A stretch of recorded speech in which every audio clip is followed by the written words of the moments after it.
Hi,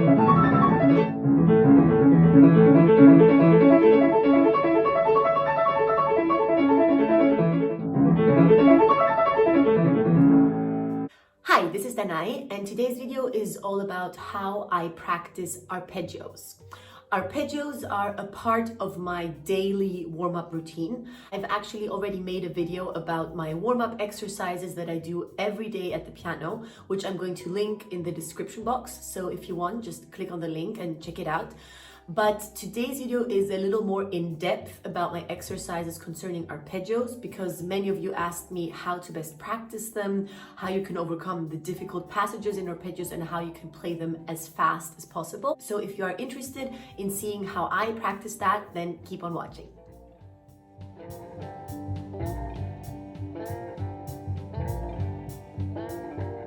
To begin with, I like to divide up arpeggios into three different kinds. The first kind I call the small arpeggios. And what I mean by the small arpeggios is that I'm using the progressive chords that consist of 3 notes only.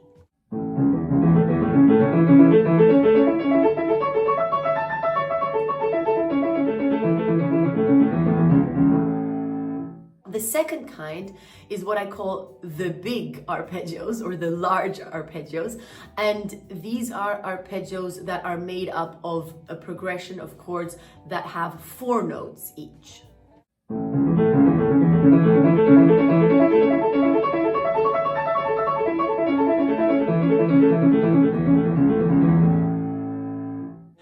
And then the third kind are the long arpeggios. And these are made up of chords that go in one direction only. So for the long ones, you go either only upwards or only downwards. I always choose different keys depending on which pieces I'm playing, depending on whether I have a key that I don't feel very comfortable in right now, but I try to do a different key every day. So today I'm going to be showing all the exercises in A major, but of course this doesn't mean that they have to be done in A major. They can be done in any key that you choose. I like to start my practice with the small ones. And what I do there is I turn on my metronome, and then I play 1 note to each beat of the metronome first.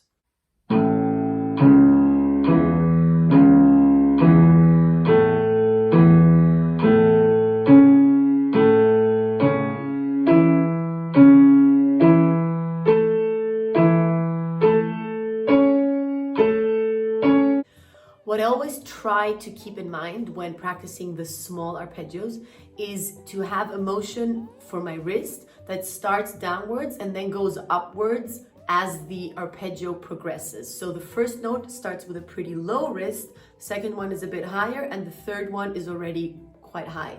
Then when I go back to the thumb, my wrist goes back down. So every arpeggio has this motion. This doesn't mean that if you have a big passage of arpeggios in a piece that you have to play it like this. This is only something that I do while practicing them, because it relaxes the wrist and at the same time it gives your fingers the opportunity to really be placed, especially the hard moment, which is between the 5th finger and the thumb going to the next note, to really be placed properly without anything being tense, without your fingers tensing up in any way.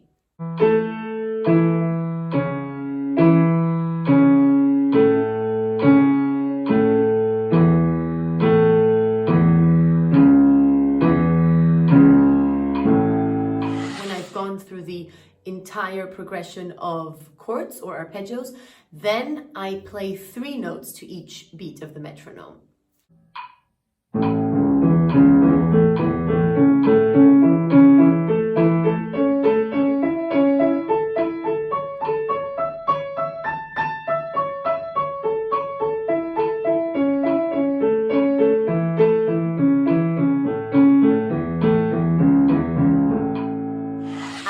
Exercise, I play the arpeggios as chords going upwards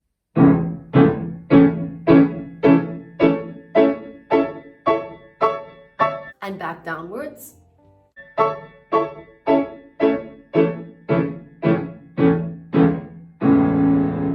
And I also play play the arpeggios as chords going out and back in. So my right hand going up and down, my left hand going down and up. So now we are moving on to what I call the large arpeggios. Here I start once again by turning on my metronome and playing one note to each beat.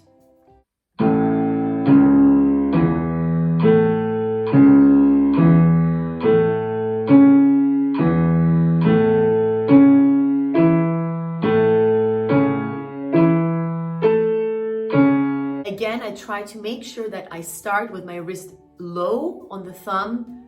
I lift it for the second note, lift it a bit more for the third note, and have it quite high up when I play the fifth finger, and then back down.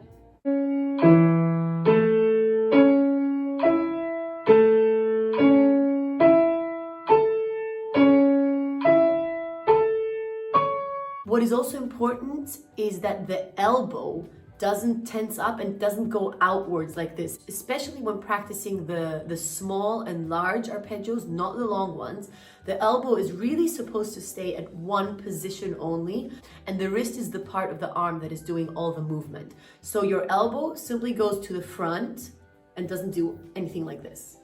So after playing one note to each beat, I then play two notes to each beat.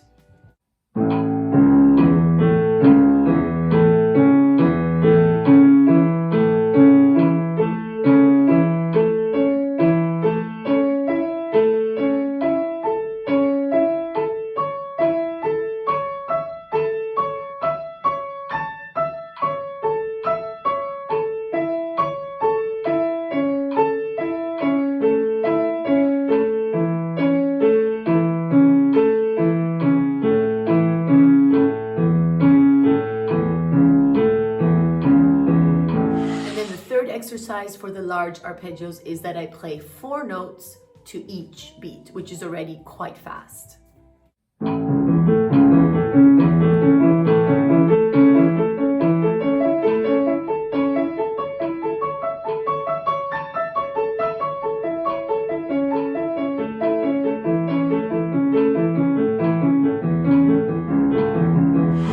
Then again, just as I did with the small arpeggios, I practice them in chords. So first chords going up and down.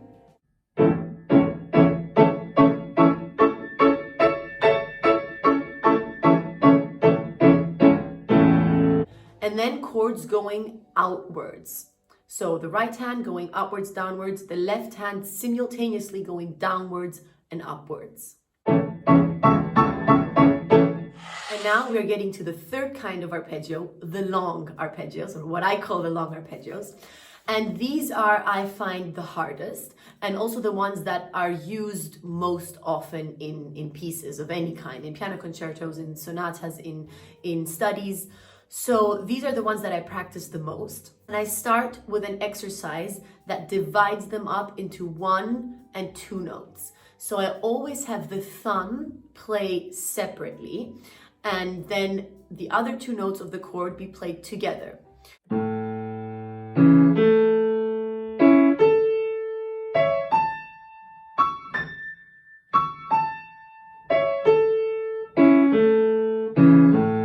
So in this case, I'm playing the thumb with my wrist clearly downwards, and I'm holding it for a long time, and then I play the other two notes with my wrist quite high up, and this is the short note, and then I jump back to the thumb. And my wrist is doing this movement: thumb down, interval up, thumb down, interval up, thumb down, interval up. I begin the exercise by having the thumb play the long note and the interval being the short note, and then I turn it around and have the thumb be the short note and the interval the long note.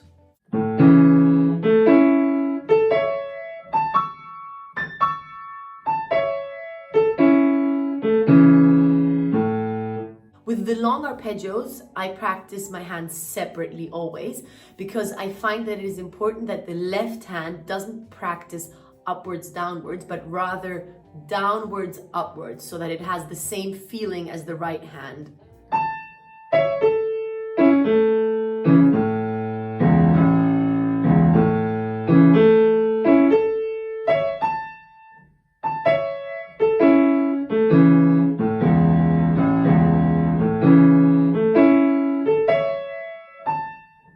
just a little thing here if you are practicing a different key, because of course I'm showing everything in A major right now, but you can practice, let's say, B flat major. So if you're practicing a key where the arpeggio starts on a black key, of course your fingering is going to be different. So B flat major is something that I would play for the long arpeggios in the right hand, 2, 1, 2, 4. This would be my fingering. So in that case, this exercise would start with the second finger being high up, then the first finger down, and then 2, 4 being high up. It's always the thumb that has to be in the single note and the other two that have to be the interval, no matter which finger begins the arpeggio, because the uncomfortable bit is the one where the thumb has to go underneath the other two fingers, and this is where mistakes can happen the easiest. Now, when you've practiced this exercise in both hands, I continue by doing another exercise that practices this moment where the thumb goes under the other fingers. And I do that by holding the interval of the two fingers and having the thumb play the note in each octave a couple of times.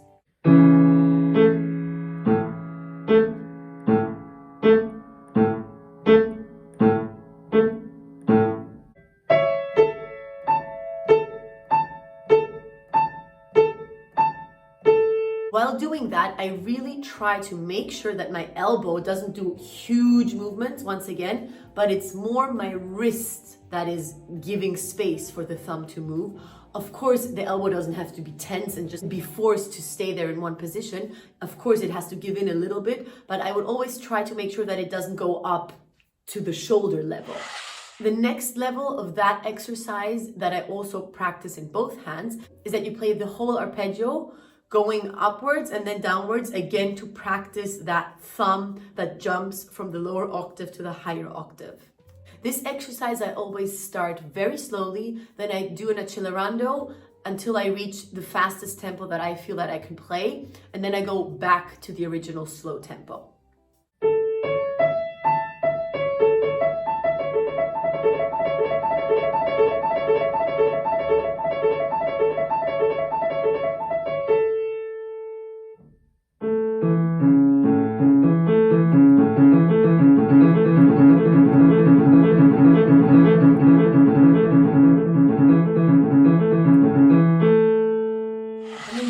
Exercise for the long arpeggios is the one where I always add one more note to the arpeggio, meaning that I start by playing 2 notes, then I add the next one, 3 notes, then I add the next one, 4 notes, and I do that over 2 octaves. The important thing here is that when you stop, so even if you just play 2 notes, the last one is staccato, and it has this motion of the wrist being up, a completely relaxed arm, a completely relaxed hand, and then going back down, starting for the next one. You play 3, again, completely relaxed. Don't stay there pressing that key.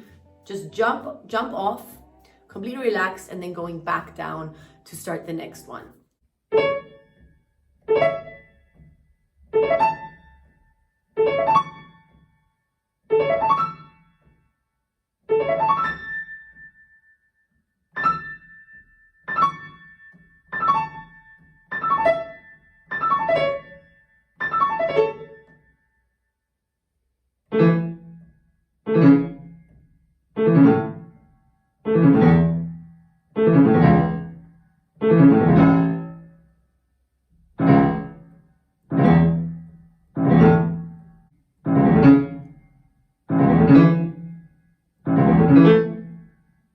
And then I also combine both. So I play this motion of both hands at the same time, going outwards and inwards again.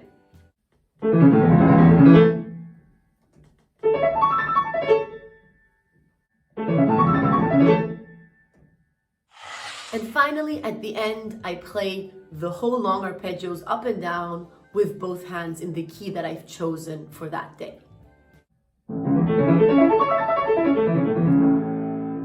So these are the exercises that I do when practicing arpeggios.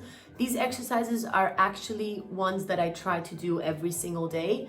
If I don't have time to do all of them on a certain day, then I try to at least do the ones for the long arpeggios, because I find that ultimately these are the hardest and the ones that are also most rewarding and most effective. As I said, I do a lot of other warm-up exercises as well, so check out that video if you want to see them. And other than that, I hope that you enjoyed this, that this was helpful to you. Let me know if you do any other exercises that you find very helpful, and I hope to see you again in the next video. Bye!